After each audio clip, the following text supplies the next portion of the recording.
Oke, gue bahas tentang video kali ini adalah resesi 2030 dan juga aset apa yang bisa bertahan pada saat tersebut. Sebelum dari itu, kita harus tahu kalau misalnya resesi 2030, kebanyakan orang udah membuat sebuah probabilitas penyebab kemungkinan besar terjadi resesi tersebut, yaitu karena utang AS yang terlampau tinggi dan harus bayar karena jatuh tempo. Nah, dengan salah satu faktor yang paling tinggi di sini, otomatis kita harus tahu bagaimana dia bisa membayarnya. Dengan kondisi AS yang sekarang, kemungkinan besar untuk membayar utang itu sangatlah tidak mungkin, baik sedikit ataupun malah banyak itu nggak mungkin. Menurut gua kayak gitu.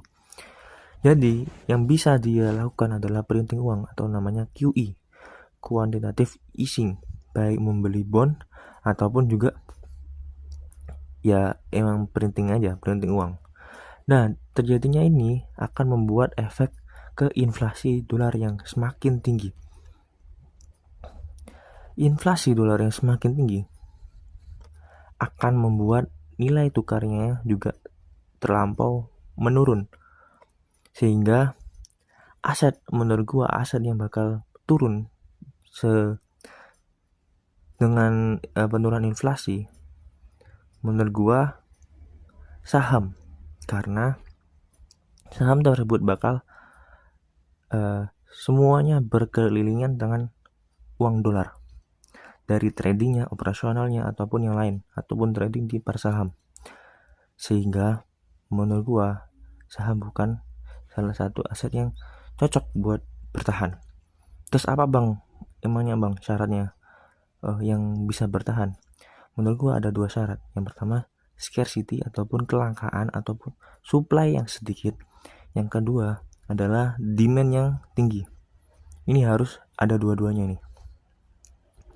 Terus kok bisa bang disebut?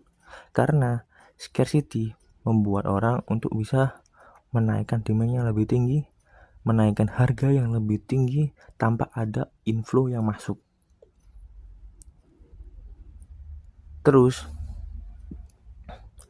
kalau kita bandingin dengan yang sekarang, ada beberapa. Salah satunya adalah rumah atau properti di tempat orang yang kebanyakan kepinginan. Itu bisa. Yang kedua adalah emas, yang pastinya tahu emas, silver kemungkinan 50-50. Terus yang ketiga adalah Bitcoin. Itu